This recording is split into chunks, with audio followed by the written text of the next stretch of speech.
우리 데살로니가 전서 말씀을 우리 계속 공부하고 있는데요. 지난주 수요일에는 4장 13절부터 18절까지의 말씀을 공부했습니다. 데살로니가 교회 성도들 가운데 근심이 있고 또 슬퍼하는 것이 있다고 했었죠.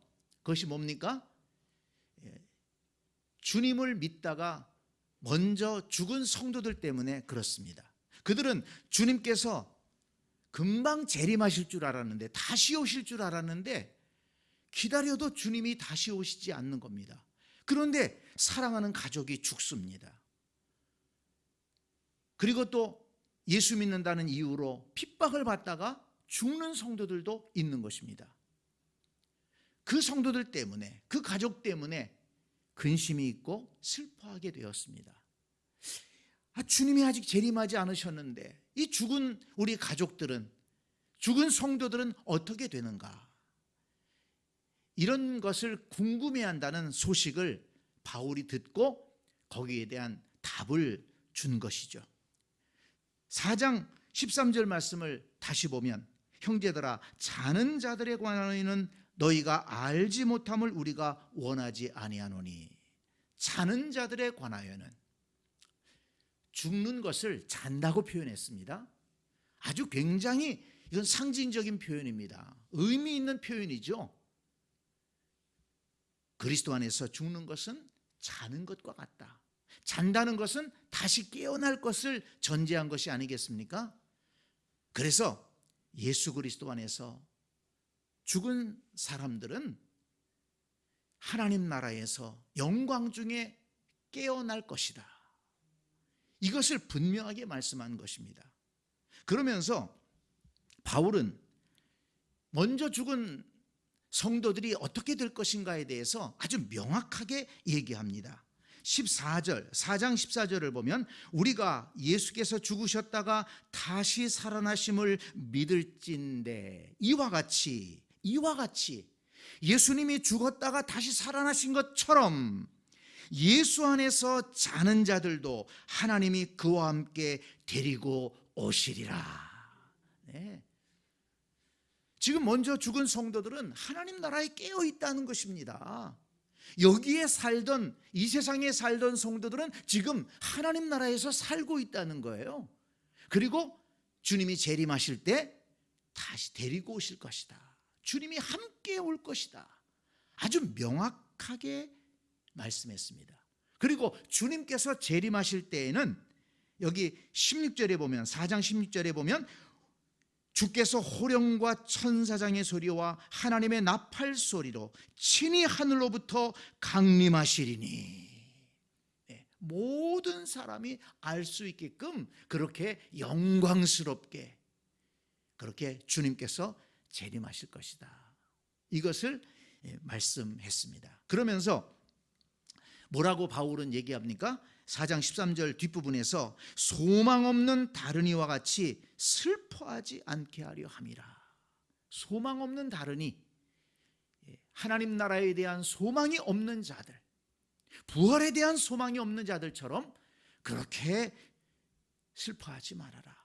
물론 슬픈 마음이 있겠지만, 물론 안타까운 마음이 있겠지만, 소망이 없는, 부활에 대한 소망, 영생에 대한 소망, 하나님 나라에 대한 소망이 없는 사람들처럼 그렇게 심하게 슬퍼하지 말아라.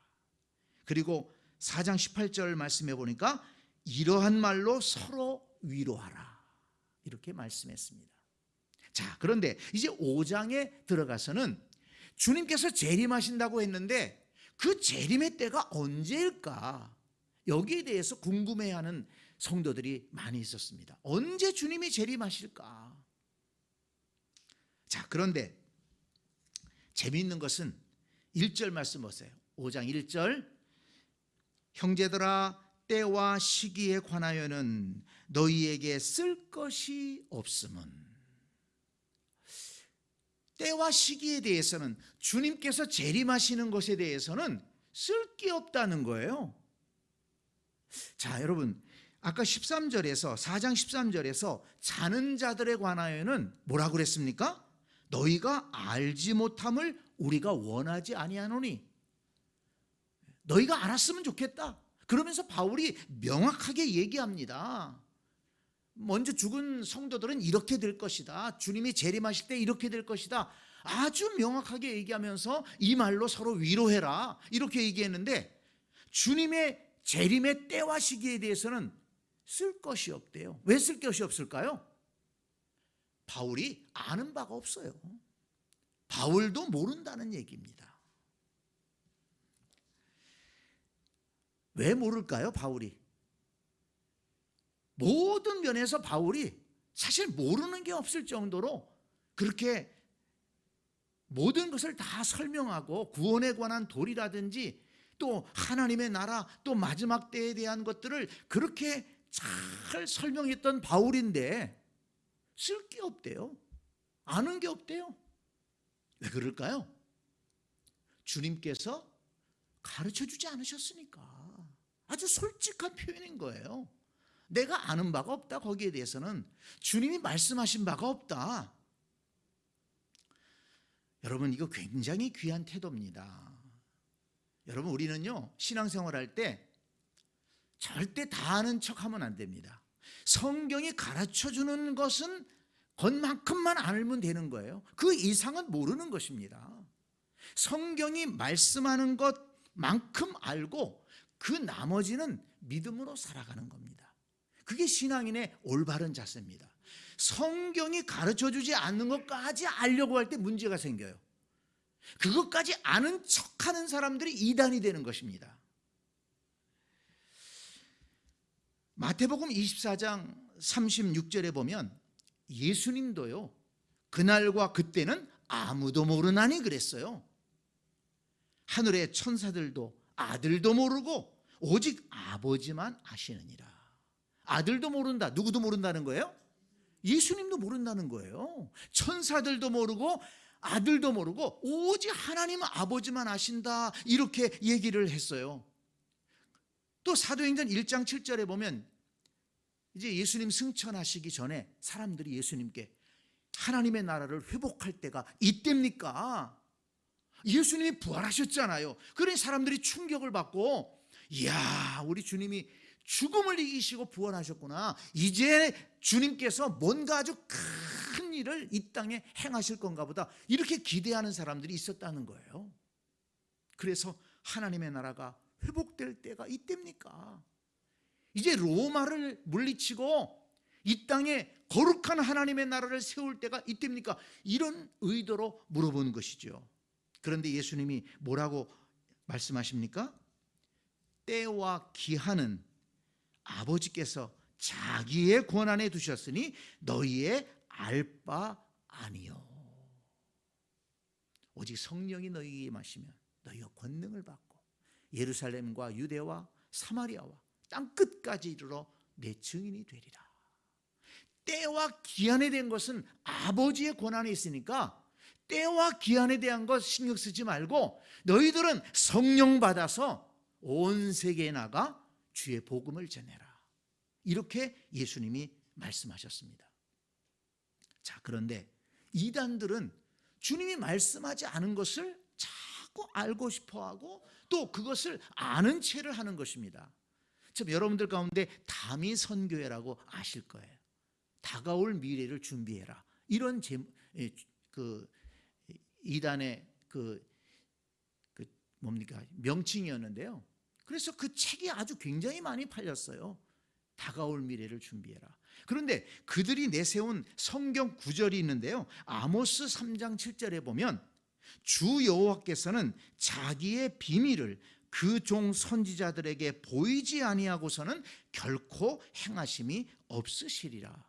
이 말씀을 갖다가 주님께서 자기의 비밀을 선지자에게, 그 종 선지자에게 보이지 아니하시고서는 다른 일을 아무것도 하시지 않는다. 그렇기 때문에 특별한 종에게 주님이 재림하실 날짜를 알려주셨다는 거예요. 근데 자기들이 그걸 안다는 것입니다. 몇 월 며칠 주님이 재림하신다고 그랬다. 다 모여라. 재산 팔아 바쳐라. 그러는 거예요. 참 아이러니하잖아요. 만약에 정말 주님께서 몇 월 몇 년, 몇 월, 며칠 날 오신다. 그러면 제일 먼저 재산을 팔아야 될 사람들은 누굴까요? 그걸 본 사람이잖아요. 그 날짜를 하나님으로부터 계시를 받은 사람 아닙니까? 내가 직접 계시 받았으니까 내 가지고 있는 재산 다 팔아서 정말 하나님이 기뻐하시는 일 해야 되지 않습니까? 가난한 사람들 돕고 어려운 사람들 돕고 하나님이 기뻐하시는 일 해야 되잖아요. 근데 자기들은 안 그랬어요. 성도들 보고는 이제 몇 월 며칠 날 주님 재림하시니까 재산 팔아서 다 주님 앞에 바쳐라. 그러고서는 그 돈 모아가지고 자기들은 건물 샀어요. 이율배반적 아닙니까? 그런데 그 말에 속아 넘어가신 분들은 그런 것을 보면서도 깨닫지 못했다는 거예요. 아니 몇 월 며칠 날 예수님 재림하신다고 그러면 끝이라고 얘기하면은 자기들 먼저 다 재산 팔고 선한 일에 해야 되는 것 아닙니까? 그런 모순이 있는데도 이게 이단의 시이니까 이 마귀에게 시이니까요. 그런 게 안 보이는 거예요. 지금도 이단들이 마찬가지예요. 지금도 이단들이 시한부 종말론을 통해서 성도들의 재산을 갈취해서 그들이 재산을 마련하고 그렇게 사업을 하는 것입니다. 그 이단들이 무슨 돈이 있어서 그렇게 건물을 많이 사고 보시잖아요. 지금 건물들이 얼마나 많이 있는지 몰라요. 그 종잣돈을 마련해 가지고 사업을 해 가지고서 그렇게 건물들을 사고 지금 이단들이 다 시한부 종말론 몇 월 며칠 날 예수님 오신다 이렇게 가르쳤어요. 여러분 성경은요 몇 월 며칠 날 예수님 오신다는 말씀 절대 안 하셨습니다. 예수님도 안 하셨어요. 오직 하나님의 권한에 있다. 예수님이 그렇게 말씀하셨는데 누가 거기에다가 며칠 날 오신다 이렇게 얘기할 수 있습니까? 사도 바울도 내가 쓸 것이 없다. 사도 바울도 아는 게 없다는 거예요. 이 말씀을 왜 제가 이렇게 반복해서 말씀드리냐면 속아 넘어가지 말라는 것입니다. 성경이 무엇을 가르치고 있느냐? 성경은 때와 시기에 관하여는 아는 사람이 없다. 그래서 오직 하나님만이 알고 계시고 하나님이 정하시고 하나님이 행하실 것이다. 이것에 대해서 우리가 분명한 생각을 갖고 있어야 되겠습니다. 누가 어떤 말을 하더라도 누가 어떤 말을 하도 속아 넘어가면 안 된다는 것입니다. 왜 재림의 때를 알려주지 않으셨을까요? 이건 우리가 생각해 보는 거예요. 왜 재림의 때를 알려주지 않으셨을까? 몇 월 며칠 날 오신다 그러면은 더 잘 신앙생활 할 텐데 이런 생각이 들까요? 하나님은 우리 인간의 본성을 아신 겁니다. 사람은요 몇 월 며칠 날 주님 오신다고 그러면 몇 월 며칠 날 오신다고 그랬으니까 정말 우리가 전심으로 하나님을 섬기고 믿음으로 살자. 그렇지 않다는 것입니다. 인간은 요령을 부리는 존재입니다. 몇 년 몇 월 며칠 날 오신다 그러면 아이고 나 살아있을 때는 주님이 안 오시겠구만 이렇게 생각하는 게 인간입니다. 그때까지는 그냥 살고 싶은 대로 살다가 그때 가서 잘하지 뭐 이렇게 생각하는 게 인간입니다. 우리가 또 주님의 재림뿐만 아니라 언제 죽을는지 알지 못하잖아요. 나이 드신 분이나 젊은 사람이나 어린 사람이나 언제 세상 떠날지를 알지 못해요. 왜 그걸 하나님은 가르쳐주지 않으셨을까? 우리 인간으로 하여금 겸손하게 살아가라고 그러신 겁니다.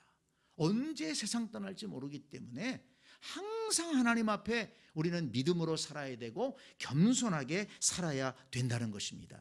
그래서 누군가 얘기한 것처럼 영원을 살 것처럼 꿈을 꾸고 내일 죽을 것처럼 열심히 살자. 영원을 살 것처럼 꿈을 꾸고 그렇죠. 우리가 살아가면서 막 죽음의 공포 속에 살지 않잖아요. 어떤 경우에는 정말 죽지 않을 것처럼 살아요. 그런데 또 생각해보면 언제 죽을지 몰라요.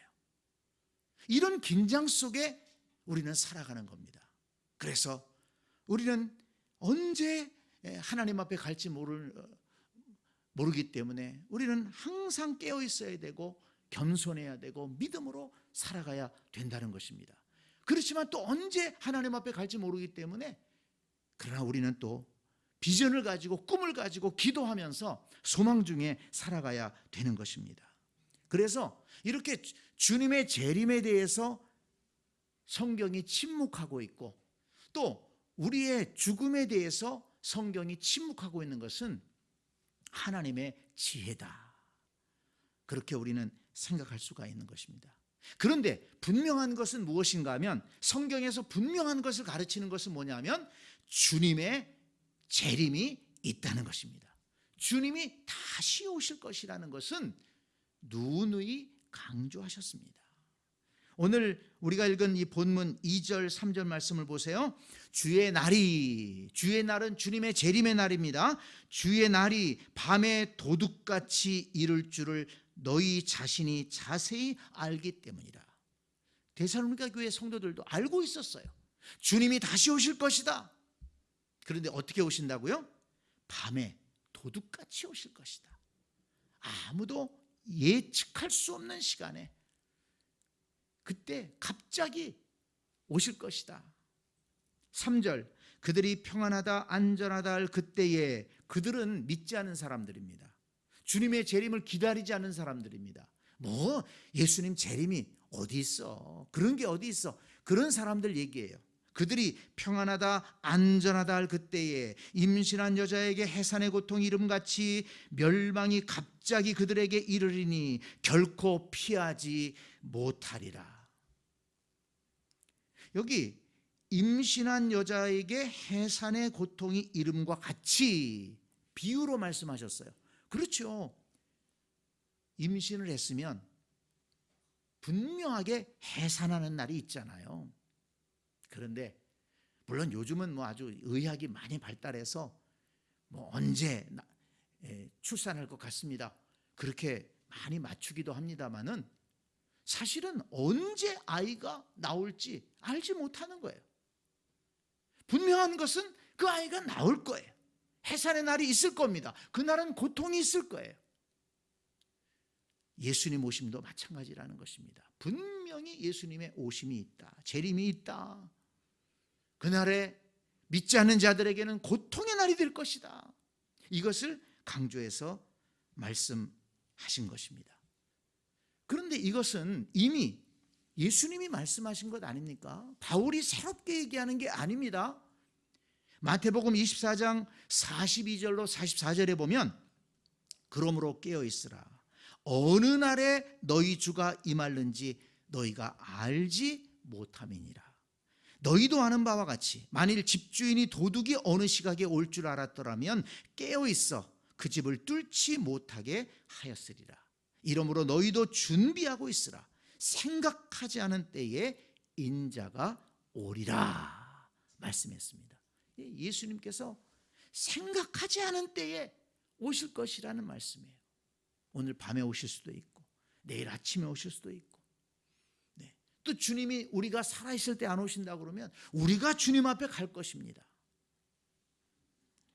바울은 예수님께서 가르치신 그대로를 다시 한번 가르친 것이고, 다시 한번 상기시키면서 예수님께서 언제 오실지 모르니까 깨어있으라 말씀한 것입니다.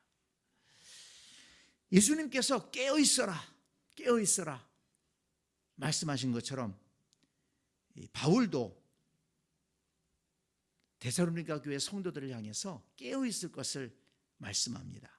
자, 6절 말씀을 먼저 봅니다. 오늘 본문 6절 보세요. 그러므로 우리는 다른 이들과 같이 자지 말고 오직 깨어 정신을 차릴지라.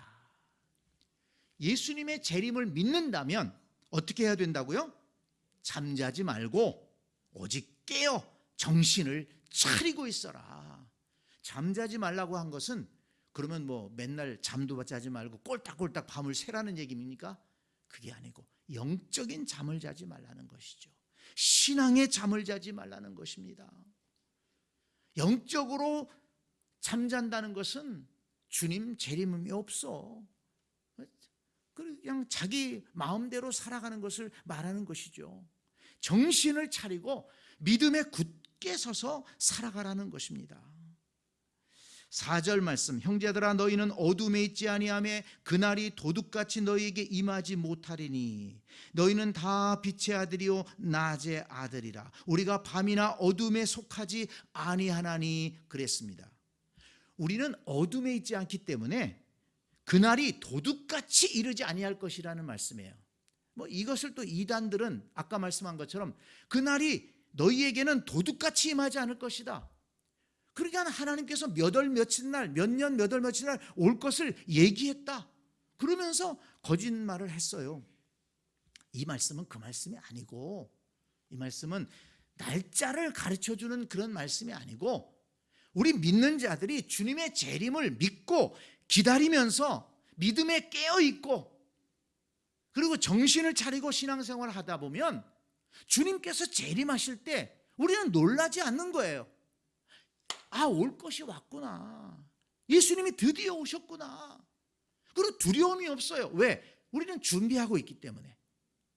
예수님 맞을 준비하고 있으니까. 예수 그리스도를 믿음으로, 예수 그리스도를 주님으로 믿고, 그러니 그 주님이 오셨으니 얼마나 반갑습니까? 예수 그리스도의 십자가의 보혈의 피로 우리의 죄를 씻었습니다. 그 보혈의 피가 우리의 모든 죄를 덮어주셨습니다. 그렇기 때문에 우리가 하나님 앞에 심판받지를 않는 거예요. 우리는 하나님 나라에 들어가게 될 것입니다. 영원한 영생에 이르게 될 것입니다. 그러니까 믿는 자들에게 있어서 재림은 심판의 날이 아니라 구원의 날입니다. 지옥으로 떨어지는 날이 아니라 하나님의 영광의 나라로 들어가는 날입니다. 그것을 말씀한 거죠. 하나님 말씀을 그래서 잘 해석해야 됩니다. 이단들은 이렇게 자기들이 얘기하는 방향으로 이론을 맞춰가면서 꿰어서 사람들을 현혹시키는 겁니다. 보세요. 여기 이 말씀에 너희는 어둠에 있지 아니하며 그날이 도둑같이 너희에게 임하지 아니할 것이다. 이렇게 말씀하지 않았느냐. 도둑이 올 것을 알고 있다는 거예요. 왜? 하나님이 그날 그 시를 알려주셨으니까. 그걸 누구한테 알려줬느냐? 여기 아까 말씀한 것처럼 아모스의 말씀처럼 자기의 비밀을 그 종 선지자들에게는 보이시지 아니하고서는 결코 행하심이 없다. 그 종 선지자가 누구냐? 바로 자기들 교주라는 거예요. 교주에게 그걸 알려줬다. 그러면서 사람들을 현혹하는 것입니다. 이렇게 말씀을 왜곡하는 것을 조심하려면 이렇게 성경 공부를 잘하고 성경을 전체적인 면에서 볼 수 있어야 되는 것이죠.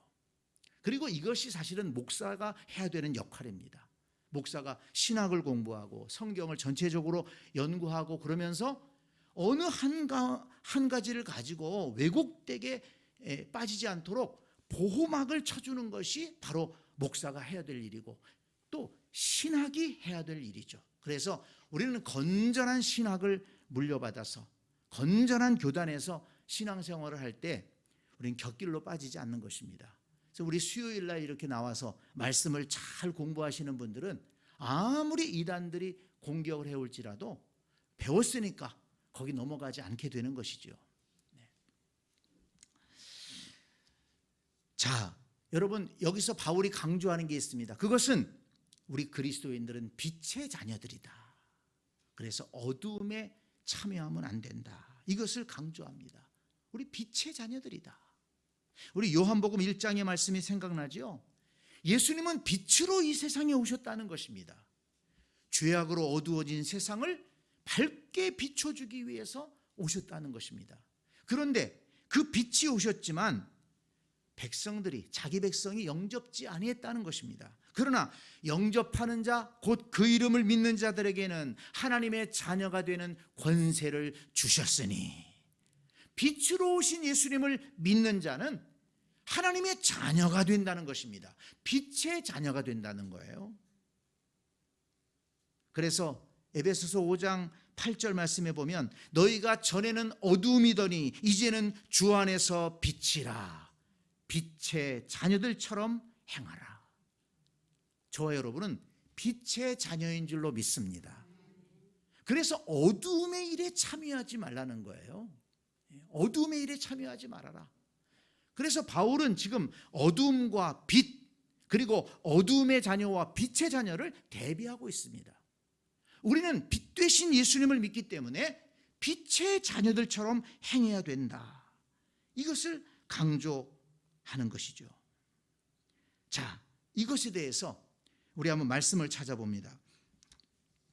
에베소서 5장 8절 9절 한번 찾아보겠습니다. 에베소서 5장 8절 9절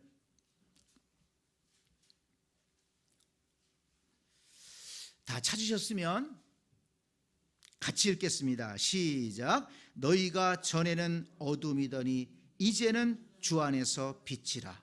빛의 자녀들처럼 행하라. 빛의 열매는 모든 착함과 의로움과 진실함에 있느니라. 아멘. 빛의 자녀들처럼 행해라. 어떻게 하는 것이? 착함과 의로움과 진실함이라는 것이에요. 빛의 자녀는 착합니다. 악하지 않아요. 예. 여러분, 독한 사람은 빛의 자녀가 아닙니다. 예수 믿는다고 그러면서 독한 사람들 있는데 그러면 물어봐야 돼요. 아니, 빛의 열매는 착하다고 그랬는데 어떻게 이렇게 독할 수 있냐고. 예수님이 뭐 힘이 없어가지고서 십자가에 달려 돌아가셨겠어요? 빛의 열매는 모든 착함과 의로움과 진실함에 있느니라. 빛의 자녀는 이렇게 살아야 된다는 것입니다. 착하게 살아야 되고 의롭게 살아야 되고 진실하게 살아야 된다는 겁니다. 이것이 주님의 재림을 기다리는 빛의 자녀들의 자세다라는 것을 말씀하고 있습니다. 자, 우리 한 군데 더 찾아봅니다. 로마서 13장 11절 찾아봅니다. 로마서 13장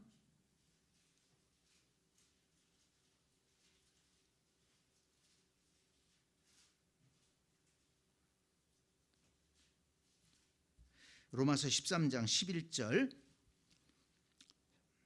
14절까지 로마서 13장 11절로 14절까지 같이 읽습니다. 또한 너희가 이 시기를 알거니와 자다가 깰 때가 벌써 되었으니 이는 이제 우리의 구원이 처음 믿을 때보다 가까웠음이라.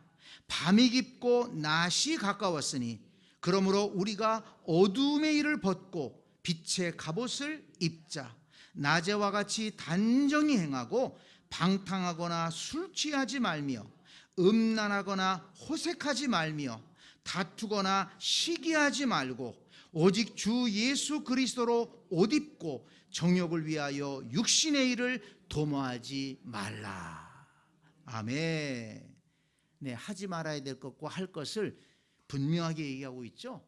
낮에와 같이 단정히 행하고 방탕하거나 술 취하지 말며 음란하거나 호색하지 말며 다투거나 시기하지 말고 오직 주 예수 그리스도로 옷 입고 정욕을 위하여 육신의 일을 도모하지 마라. 예수 그리스도로 옷 입어라. 예수님은 사랑의 주님이십니다. 예수님은 용서의 주님이십니다. 예수님은 위로의 주님이십니다.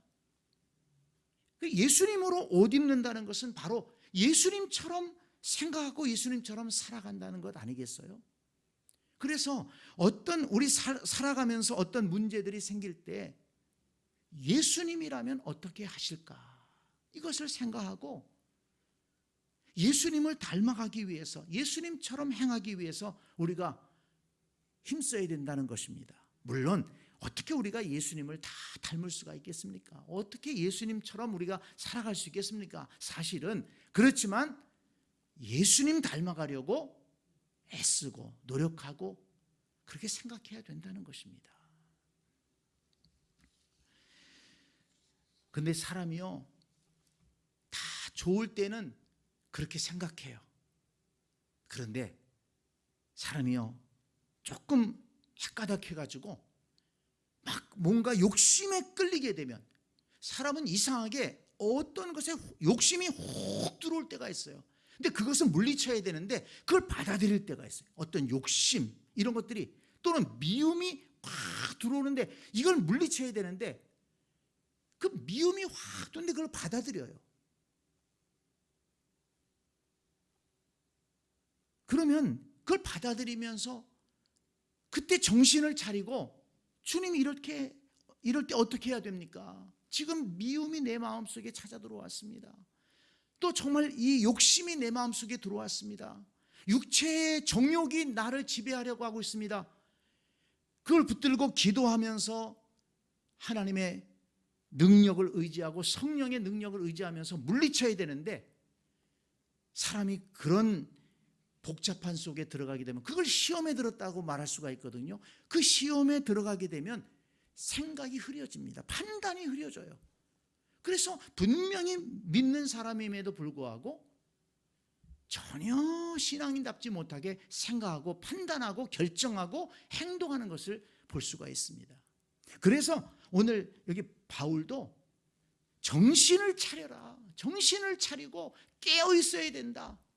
말씀에 깨어 있어야 되고 기도에 깨어 있어야 되고 정신을 차려야 된다. 정신 차리지 않으면 마귀가 주는 시험에 빠져들 수 있다는 거예요. 마귀가 그냥 욕심을 넣어주면 그 욕심에 끌려가는 겁니다. 미움을 넣어주면 그 미움에 끌려가는 거예요. 어떤 갈등과 다툼을 막 일으키면은 거기에 끌려가는 거예요. 판단이 불분명해져요. 이기적으로 생각하고 자기 입장만 생각하고, 그리고 잘못 판단해서 전혀 그리스도인다운 그런 삶을 살지 못하고 교회에 유익이 되지 못하고 다른 성도들에게도 상처를 주고 이런 모습들을 보게 됩니다. 그래서 바울은 이 주님의 재림을 준비하는 이런 성도들에게 빛의 자녀들처럼 살아야 된다. 빛의 자녀는 착함과 의로움과 뭡니까? 빛의 자녀는 진실함에 있다. 그리고 어두움의 일에 참여하지 말아야 된다. 강조하고 있는 것입니다. 자, 그러면서 오늘 본문에 더 좀 구체적으로 한두 가지만 더 살펴보면 8절에 우리는 낮에 속하였으니, 8절을 보세요. 우리는 낮에 속하였으니 정신을 차리고 믿음과 사랑에 호심경을 붙이고 구원의 소망의 투구를 쓰자 그랬습니다. 정신을 차리고 뭐 하자고요? 믿음과 사랑에 호심경을 붙이자. 호심경이라는 것은 이 가슴을 감싸고 있는 이 갑옷을 말합니다. 근데 믿음과 사랑에 호심경을 붙이자. 그래야 마귀가 공격해 올 때 우리의 믿음을 지킬 수 있다는 거예요. 그 믿음은 어떤 믿음입니까? 9절에 보세요. 하나님이 우리를 세우심은 노하심에 이르게 하심이 아니요 오직 우리 주 예수 그리스도로 말미암아 구원을 받게 하심이라. 예, 우리는 하나님께서 우리를 구원의 자녀로 택해 주셨습니다. 그러니까 예수 그리스도를 굳게 믿고 예수 그리스도를 믿음으로 구원받는다는 이 사실을 굳게 붙들고 그 주님을 사랑하면서 끝까지 나아가라는 거예요. 그 믿음과 사랑이 우리를 보호해 준다는 것입니다. 이단들이 뭐라고 얘기해도, 거짓 선지자들이 뭐라고 얘기해도 오직 예수 그리스도를 믿음으로 구원받는다는 정신을 차리고 그것을 붙들고 나아가라는 것입니다. 그리고 또 소망의 투구를 쓰자. 절망하지 말라는 것입니다. 절망할 일이 많지만은 절망하지 말아라. 우리 소망의 근거가 무엇입니까? 자, 10절 보세요.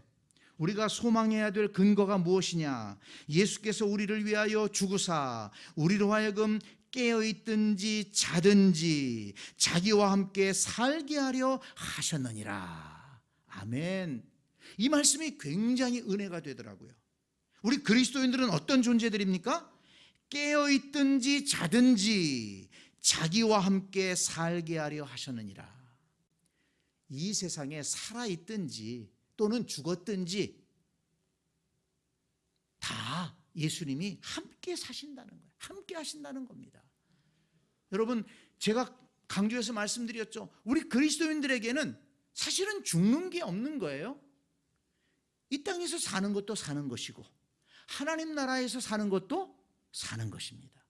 이 세상에서 사는 사람이 하나님 나라에게서 사는 거예요. 그걸 가리켜서 그리스도인들은 죽음이라고 얘기하는 것입니다.